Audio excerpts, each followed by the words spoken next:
What's up, everybody? We just watched episode 1131 of One Piece, and we're going to talk about it. This is Grand Line Gazette, where we talk about One Piece damn near every damn day. That's Kev. I'm Corey. And, yeah, let's get to it. How do you guys feel about the episode? Kev, how did you feel about the episode? It was really well done. I felt like they really fleshed out the chapter very well, and I'm excited to see more of the flashback in next week's episode as well. Me too. How about you? Solid flashback chapter. It seems like, I don't know why I think Fishman Island, but there's always like a flashback where during like the second chapter or the second episode, it's kind of just like happy-go-lucky good times until like the very end. You know what I mean? It's like Yeah. it was bad, and then it was good for a little bit, and then it got real Hmm. bad again. So this is where it was kind of good for a little bit, but I guess that's all in a matter of perspective. Because if you ask Ginny, it's not good. Because as you can see from our background, Kuma has basically been sacrificing his health and livelihood for just what she would consider strangers. You know what I Yes. mean? Yes. Like this I mean, is Kuma's home, but not her home. yeah, and I get Kuma's mentality here, just because like he has the body to kind of take this on.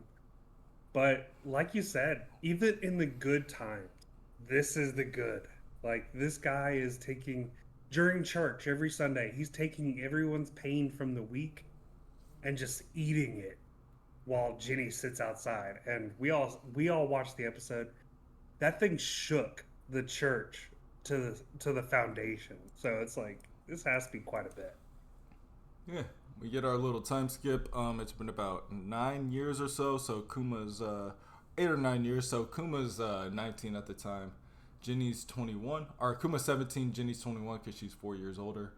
Hmm. Hmm. Um, Even now, the old people are like hinting at the whole Ginny Kuma thing, where they're like, "Hey, like," and I guess it's like from like Kuma's perspective, he's like, "Yeah, man, like I lived here, I was a slave, and then I got out, and now I'm kind of back to where my parents were, and I'm just doing good like my parents did, and it's okay for me." And for like Yeah, Ginny's perspective, it's like, "Kuma, you're all I got. Ivankov left." You know what I mean? Kuma's trying. I think Kuma's not trying to tempt fate here. Like he's like, hey, this is good. Why are you trying to fuck with what's good? And he's like, the second we get married and I have a baby, that's when the fucking government comes. And it's like, yeah, that's. I mean, he sees it in the flashback. Like he sees his dad screaming out for his mom and He his can't son. help but But think it's, about it. yeah, it's like, all right, dude. Like, but at the end of the day, nothing really has to change between Ginny and Kuma. And so we jump to when Kuma is Dog, 25, speaking of Ginny's nothing 29. changes, bro, the king of the Sorbet Kingdom, a corrupt king. And when we get the intro to Kuma, he's the corrupt king. So Hmm. we will see how this unfolds, and he becomes the corrupt king. Um, Corrupt to who is the question. exactly. Just like Nika is the Because freer to he was, some and destroyer to others. It's well, he was introduced with Doflamingo, the heavenly angel, exactly. or a heavenly Yeah. demon. Um, Yeah. let's inverse those two. You know what I'm saying? Yeah. Um, but yeah, Sorbet Kingdom. King sucks. King sucks. I mean, he's just basically designing a plan. Hey, the poor people, let's just go ahead and, stop them like from being humans.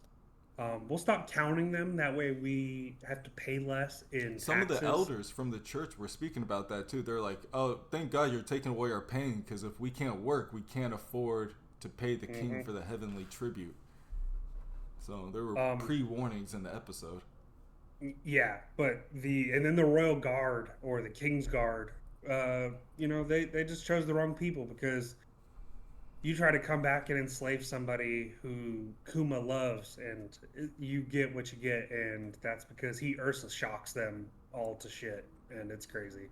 But somehow still gets Sounds like jailed. movie So, shit. oh yeah, oh that was the other thing. They didn't show that in the chapter either. But yeah, he hits him with the what is that? Gatling, Yeah, yeah, yeah. large Jack Gatling. Gatling kind of thing. Yeah. Yeah. Ursa Gatling, we'll call it that. Yeah. But then kind of the king goes into his plan like, hey, we'll just cut off like everything south of this border, which is just the old people and Kuma, and then they just There must have suck. been We other hate them revolts because he gave up very easily. He was like, all right, now. you know what? Fuck that. All right. New plan. None of them are real people.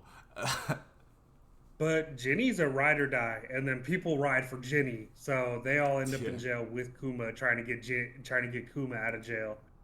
Um, but they're unable to. They're all sitting in jail. But that's when the Revolutionary Army comes because they can't really help um, in a big war. So you try to take smaller wars and turn the tides of those. And this is So what they do. And it's kind of, yeah, and it's one of those ragtag things guerrilla where warfare it's like, type it is shit. a ragtag team. But it's, Yeah. it's, it's what they do. They go to corrupt civilizations and they free the endangered people or they overrule the Mhm. government. So it's like, I guess we should have seen the revolutionaries coming. I guess obviously if you're reading the chapter and watching the manga and dissecting them like that, that's obviously a thought that comes up. But it's still like in the episode, it shocked me when we saw Ivankov. I was like, oh yeah, the revolutionaries. Of course, this is the perfect place for them to show up. Yeah, and so Dragon kind of explains it in the chapter, like, hey, we're still lacking funds, which is something that we've heard before when he was talking to Vegapunk. Vegapunk only sides with the government because that's where he can Get get the funds for his resources science. that his mental or his projects actually require. So I mean, we've had real life examples of that. Think of our NASA program here in the United States was actually helped by a Nazi that we kind of forgave, and so something very similar where we kind of forgive those in order to help ourselves. Um, but then so they're just doing like these little wars, but while waiting for Kuma's team to show up, Jinny's team is taking capture, and I wonder who this person is. Do you think it's somebody that we've already seen? Ginny's team. I'm No, no, wondering. no. No, the person who takes Jinny. No, I do not know. It's like that shadow. And I was like, damn, Hmm. that's pretty ominous. But it's also like, should we know who this is? I'm not too sure. I'm not too sure at all. Gorose?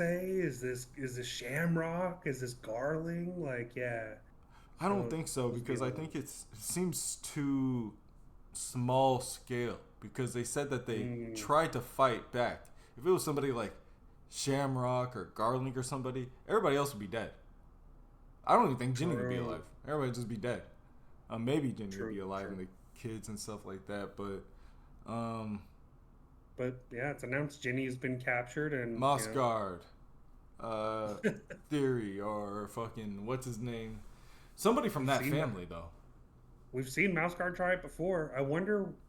I'll have to go back and look to see when he went to Fishman Island, because if that was 14 years ago, gets his ass kicked in Fishman Island and immediately goes steals the next good-looking girl he sees. Like he just takes the He's L like, and all right, leaves. then humans, right? I'm not Yeah, fishman. That's the right. lesson I learned. But what do you guys think about the chapter? I thought it was great. Next chapter is actually going to be pretty tight as well. This covered chapter Episode. 1097 in the manga. Well, no, yeah. This episode covered chapter 1097 in the manga. So 1098's next week, and we get to meet Bonnie as a baby next week, which is pretty nice. Yeah, we're gonna see Pretty Baby sweet Bonnie. chapter. We're gonna see the old Sapphire Scale sickness. We're Hmm. gonna see Kuma make some decisions. By the end of that episode, I bet you it's gonna get to like the fucking tearjerker parts where it's like, all right, man, like, all right, Kuma. We get little Bonnie flipping people off because she's a Ginny clone, basically. Like, hands down, it's Should gonna be be a pretty very good cool. chapter. But probably like two more episodes, and then we're back in like the Egghead, high hopefully. point of Egghead. Forget what it's called. The high point of the story. The peak. But yeah, Hmm. let us know your guys' thoughts below. We are interested to hear how you guys felt about the episode. As always, that's Kev. I'm Corey. We talk about the episodes every week, so we will catch y'all on the next one. Peace.